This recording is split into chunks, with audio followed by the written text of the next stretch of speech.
Damai sejahtera Allah yang melampaui segala akal, kiranya itulah yang memelihara hati dan pikiran saudara-saudara dalam Kristus Yesus Tuhan kita.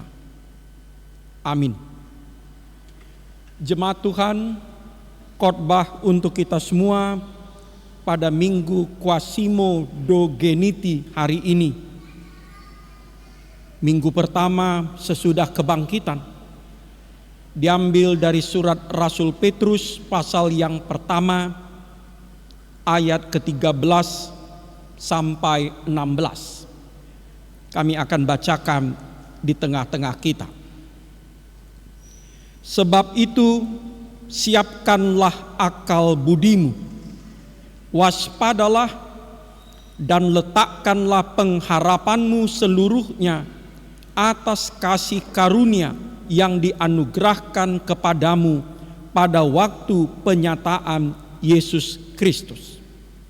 Hiduplah sebagai anak-anak yang taat dan jangan turuti hawa nafsu yang menguasai kamu pada waktu kebodohanmu.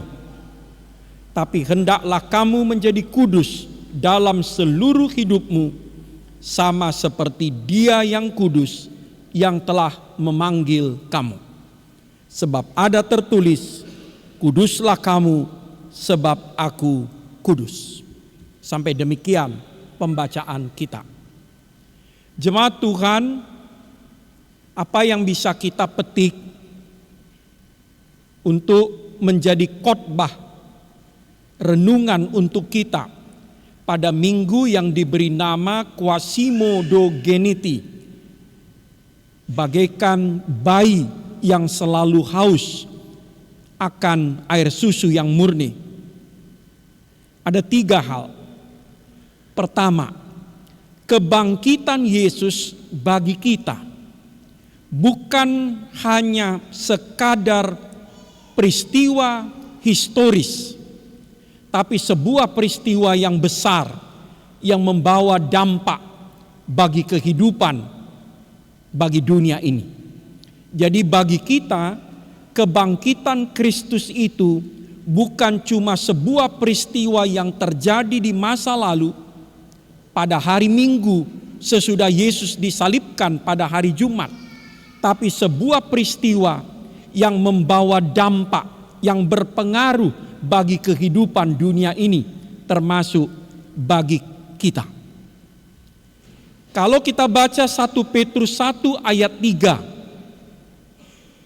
surat yang menjadi khotbah untuk kita pada hari ini, kebangkitan Kristus itulah yang membuat kita lahir kembali.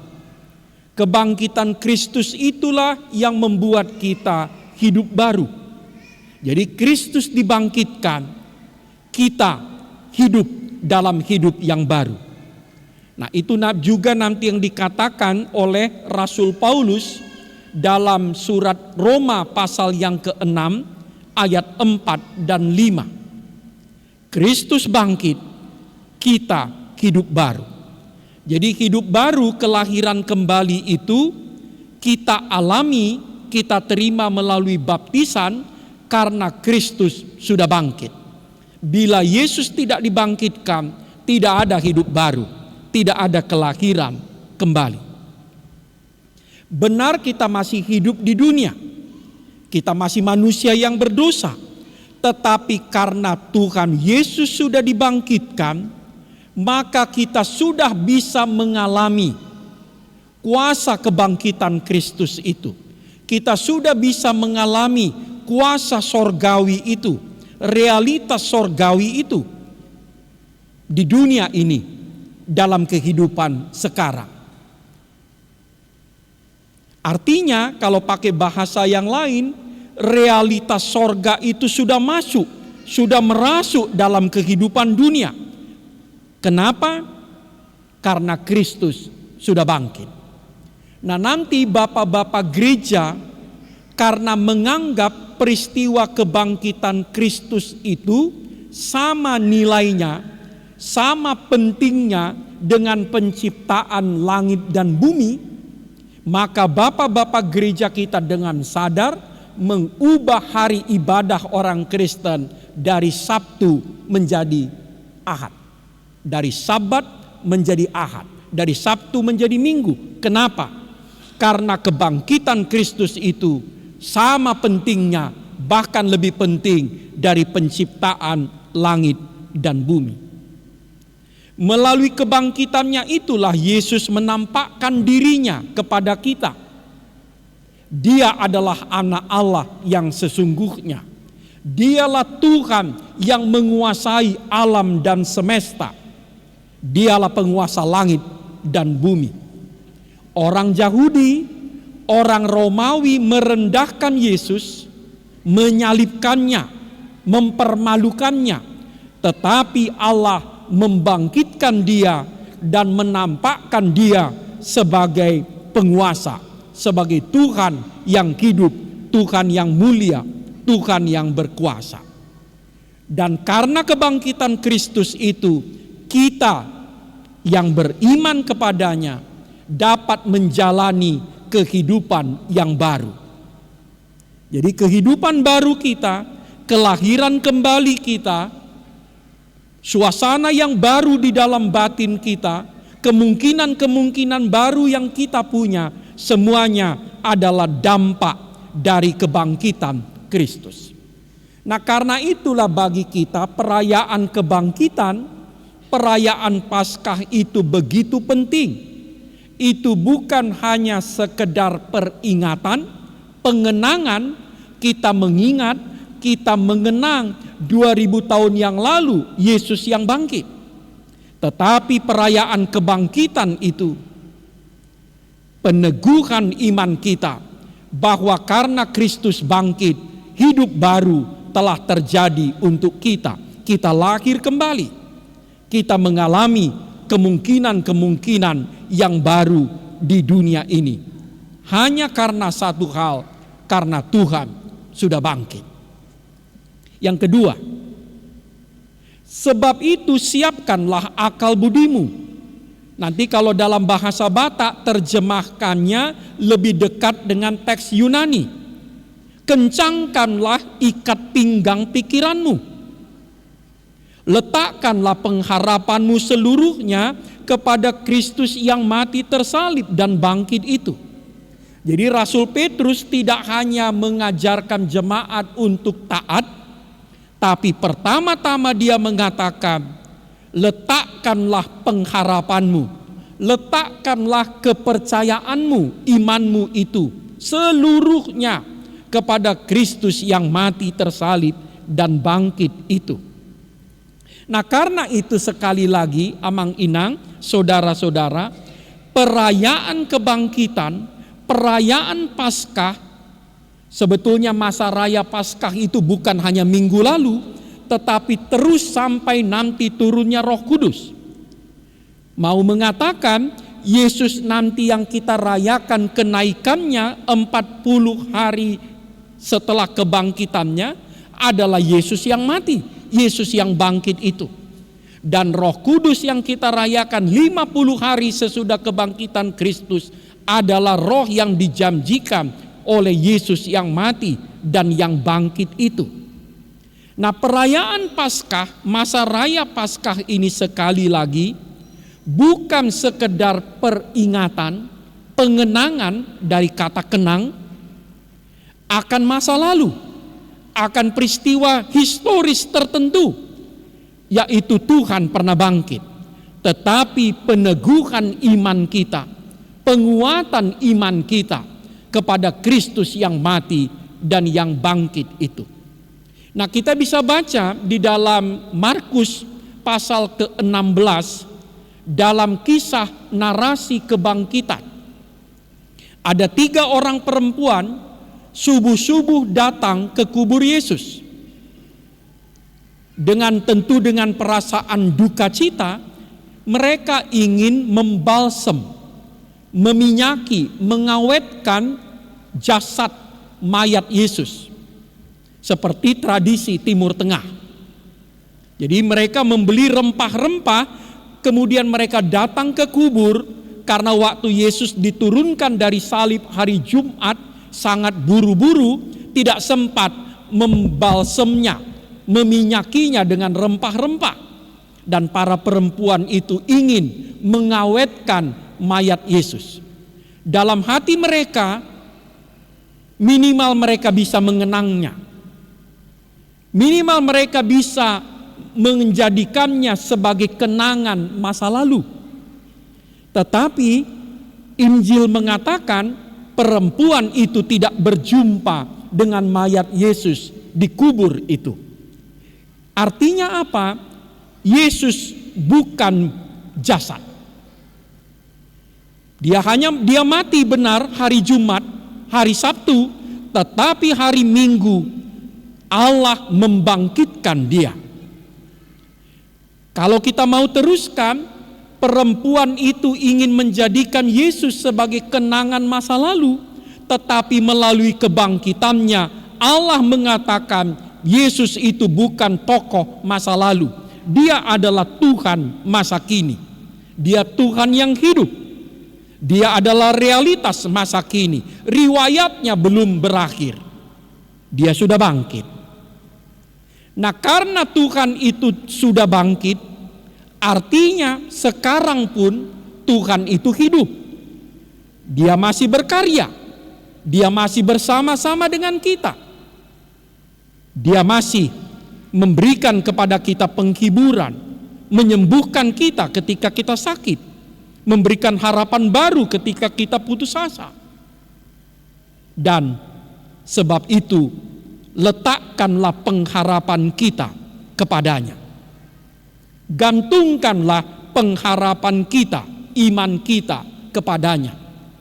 Ketika kita hidup di zaman media sosial yang selalu orang-orang haus akan validasi, akan like, akan komen, akan approval, kepada kita diingatkan, letakkanlah pengharapanmu, seluruh imanmu, masa depanmu kepada Kristus yang mati dan bangkit itu. Nah, itu juga yang kita baca di dalam ayat-ayat sebelum teks khotbah tadi. 1 Petrus 1 ayat 3 mengatakan, karena Kristus bangkit, Dia membawa kita kepada hidup yang penuh pengharapan. Nah, ketika saudara dan saya sakit, ketika saudara dan saya lemah, ketika saudara dan saya berduka, ketika saudara dan saya kehilangan pengharapan, ingatlah Kristus sudah bangkit. Dan itu memberi kekuatan yang baru bagi kita untuk berjuang, untuk bertahan di tengah-tengah kehidupan ini. Jadi Tuhan yang bangkit itu tidak menyuruh kita lari dari kenyataan. Dia tidak menyuruh kita lari dari persoalan.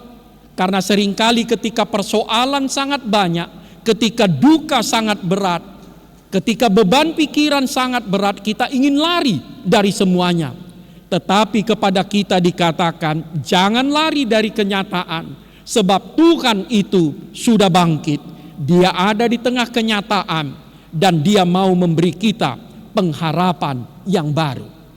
Nah, sekali lagi amang-inang saudara-saudara, kalau kita mengingat merayakan kebangkitan Tuhan, bukan sekedar nostalgia, mengenang, mengingat Tuhan pernah mati dan bangkit. Tapi kita mau meneguhkan kembali, meletakkan lagi iman dan pengharapan kita kepada Dia yang mati tersalib dan yang bangkit itu. Sebab oleh Dialah hidup kembali penuh dengan pengharapan. Nah, nanti kalau kita baca di Alkitab, ada korelasi langsung, ada hubungan langsung antara hidup dengan pengharapan. Ketika tidak ada lagi harapan, maka sebetulnya hidup juga tidak ada lagi. Nah, karena itu pengharapan yang dibawa oleh Yesus yang bangkit itu membuat kita mempunyai alasan yang baru, alasan yang sangat kuat untuk meneruskan kehidupan kita. Tidak ada orang yang mau bunuh diri selama dia masih punya pengharapan. Orang biasanya mengakhiri hidupnya ketika dia merasa tidak ada lagi harapan. Dan kepada saudara dan saya, kepada kita, Tuhan yang bangkit itu mau membawa kita ke dalam hidup yang penuh pengharapan itu.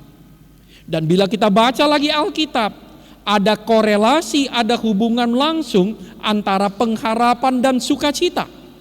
Selama ada pengharapan, maka sukacita itu pun ada dalam hati kita.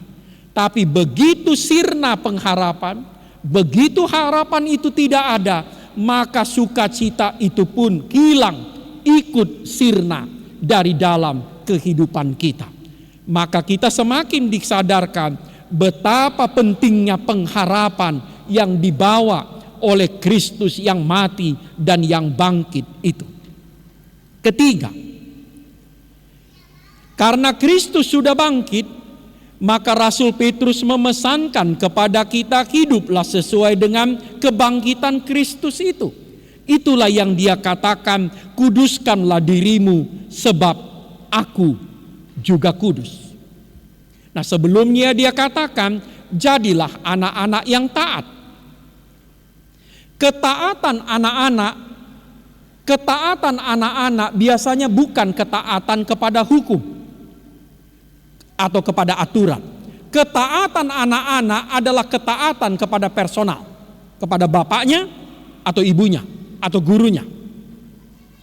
Jadi anak-anak itu lebih taat kepada pribadi, kepada personal daripada kepada aturan. Dia belum paham ajaran dan aturan. Nah, sebetulnya ketaatan kita orang Kristen mirip dengan ketaatan anak-anak itu. Kita adalah anak-anak Allah. Yohanes 1 ayat 12 sampai 13 mengatakan dia telah memberikan kita kuasa supaya kita menjadi anak-anak Allah. Dan karena itu kita diminta taat, bukan karena aturan, bukan karena hukum, tetapi karena Allah adalah Bapa kita. Karena Kristus sudah bangkit. Nah, dengan bahasa yang lain, etika, moralitas kita, perilaku kita bersumber dari Allah yang kudus, bersumber dari Kristus yang mati dan bangkit itu. Bukan bersumber dari ajaran, dari teori, dari hukum. Etika moralitas kita langsung bersumber dari Allah yang kudus, yang menjadi Bapa kita itu, dan dari Kristus yang bangkit, Sang Penyelamat kita itu. Karena itulah kita baca tadi, kita diminta menjadi kudus karena yang memanggil kita juga kudus. Saudara-saudara, apa arti kudus? Kudus itu bukan suci. Jadi kudus itu bukan suci, bukan murni. Kudus itu berasal dari bahasa Ibrani kadosi. Kadosi itu kalau diterjemahkan lebih tepat khusus atau dipisahkan atau berbeda. Tuhan itu kudus artinya Tuhan itu betul-betul berbeda. Tuhan itu betul-betul terpisah dari orang-orang berdosa. Tuhan itu betul-betul khusus atau spesial. Nah, kalau kita dikatakan hiduplah kudus, sebetulnya sama artinya hiduplah seperti Tuhan. Hiduplah di dalam Tuhan, sebab hanya Tuhan itulah yang kudus itu. Dengan kata lain, sama seperti Allah itu, kita diminta hanya menyembah, hanya bergantung, hanya beriman kepada Dia sebagai satu-satunya Tuhan dan satu-satunya penyelamat dalam hidup kita. Namun ada lagi yang lain. Hidup kudus itu artinya kita diajak untuk ikut ambil bagian di dalam kehidupan Allah sendiri. Jadi Allah itu bukan hanya memberikan kita berkat, apalagi berkat materi, tapi Allah mau mengajak kita hidup di dalam Dia, mengambil bagian, berpartisipasi dalam kodratnya. Karena itu kita diundang untuk masuk ke dalam hidupnya. Dan bukan karena kekudusan itu kita selamat, Tapi karena kita sudah diselamatkan, karena Kristus sudah mati dan bangkit, maka kita diperkenankan, maka kita diizinkan untuk hidup kudus di dalam Allah yang kudus itu. Nanti dalam Kolose 3 ayat 1 dan 2, Rasul Paulus mengatakan dengan kalimat yang hampir sama. Dia katakan, kalau kamu dibangkitkan bersama Kristus, carilah perkara yang di atas, di mana Kristus ada duduk di sebelah kanan Allah. Jadi Kristus sudah bangkit, dan Dia sebagian sudah membangkitkan kita juga dengan memberikan kita hidup baru. Nah, karena itu mari kita memikirkan apa yang berasal dari Kristus itu. Nanti dia dalam 2 Korintus 5 ayat 17 dia katakan, siapa yang ada dalam Kristus, maksudnya siapa yang ada dalam Kristus yang mati dan bangkit itu, maka dia akan menjadi ciptaan yang baru. Siapa di antara saudara dan saya, siapa di antara kita yang mau menjadi ciptaan yang baru, mengalami kebaruan dalam hidupnya? Jawabnya, tinggallah di dalam Kristus yang mati dan bangkit itu. Amin. Terima kasih Allah. Dalam masa raya Paskah ini, kami mau meneguhkan iman kami kepada Putramu Tuhan Yesus Kristus yang rela mati tersalib untuk keampunan dosa-dosa kami, dan beriman bahwa Dia telah bangkit, memberikan kepada kami hidup yang baru, kelahiran kembali sebagai anak-anak Allah. Ya Tuhan, bantulah kami untuk memahami, menghayati, dan memposisikan diri kami selalu sebagai anak-anak Allah di dalam Kristus, supaya kami belajar selalu mengasihi kepada Sang Bapa dan taat kepada Dia sebagai anak-anak yang dikasihinya. Ya Allah, bantulah kami dengan Roh-Mu yang kudus, supaya kami juga bisa hidup di dalam kekudusan, sama seperti Allah kami, sama seperti Kristus yang mati dan bangkit itu. Biarlah kami selalu mengenang dan mengingat, terutama ketika kami sendiri, ketika kami susah, ketika kami sakit, ketika kami merasa sangat lemah dan lelah, bahwa Tuhan kami telah mati dan telah bangkit kembali, dan Dialah yang menjamin hidup dan masa depan kami. Berilah kepada kami firman dan Roh-Mu, supaya kami dapat melihat dan merasakan pengharapan-pengharapan yang baru yang Kau berikan melalui kebangkitan Putra-Mu. Kami berdoa untuk saudara-saudara kami yang sedang sakit, baik yang dirawat di rumah sakit atau di rumah.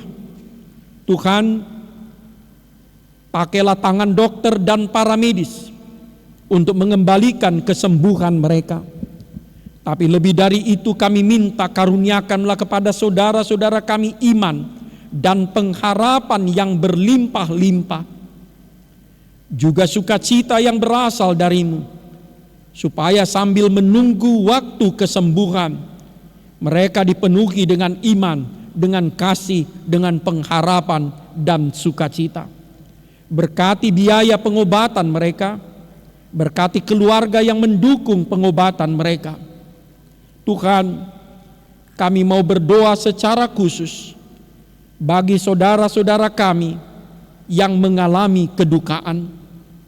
Kami berdoa khusus untuk Inang Boru Simanjuntak dan anak-anaknya yang barusan kami dengar ditinggalkan oleh Amang Pasaribu dari Lunggu 11. Tuhan, hiburkan hati keluarga itu, peluk mereka dalam masa-masa yang paling gelap, paling sulit dalam hidup mereka. Pegang tangan mereka, nyatakanlah kuasa kasih-Mu Nyatakanlah kuasa kebangkitan Kristus itu kepada mereka. Hiburkan hati mereka. Kami juga berdoa bagi inang calon sintua Senorita Boru Simbolon dan 3 anaknya yang juga baru ditinggalkan oleh Amang Purba Siboro. Tuhan, kami cuma minta satu hal, jangan kau pernah meninggalkan hamba-Mu dan anak-anaknya. Peluklah mereka, pegang tangan mereka. Bukalah mata iman mereka melihat matahari akan terbit kembali. Kristus sudah bangkit yang akan mengawal, menjaga, melindungi, memberkati mereka ke masa depan. Tuhan, kami berdoa untuk orang tua kami yang sudah lanjut usia, yang tinggal bersama kami atau ada di kota-kota yang lain atau di kampung halaman kami. Berkati para lansia, berkati para orang tua kami di usia lanjutnya. Kami berdoa untuk pekerjaan kami, profesi kami, pendidikan kami. Tuhan berkatilah. Kami berdoa untuk anak-anak-Mu yang masih sekolah atau sudah kuliah. Tuhan berkati anak-anak-Mu yang sedang menempuh pendidikannya. Berikan semangat, berikan ketekunan, berikan daya tahan, berikan kepintaran dan hikmat untuk memperlengkapi dirinya dengan iman, dengan pengetahuan, keahlian dan keterampilan yang dibutuhkan untuk masa depan. Banyak lagi mau kami doakan. Kami berdoa untuk gereja-Mu HKBP Ciputat ini. Tuhan berkatilah kami, berkati persekutuan, kesaksian dan pelayanan kami di sini. Masih banyak yang kami mau minta, tapi semua harapan, cita-cita dan kerinduan-kerinduan yang paling dalam kami serahkan kepadamu hanya dalam nama Tuhan Yesus Kristus. Tuhan yang telah rela mati menebus kami dan yang telah bangkit menjadi pembela kami. Amin.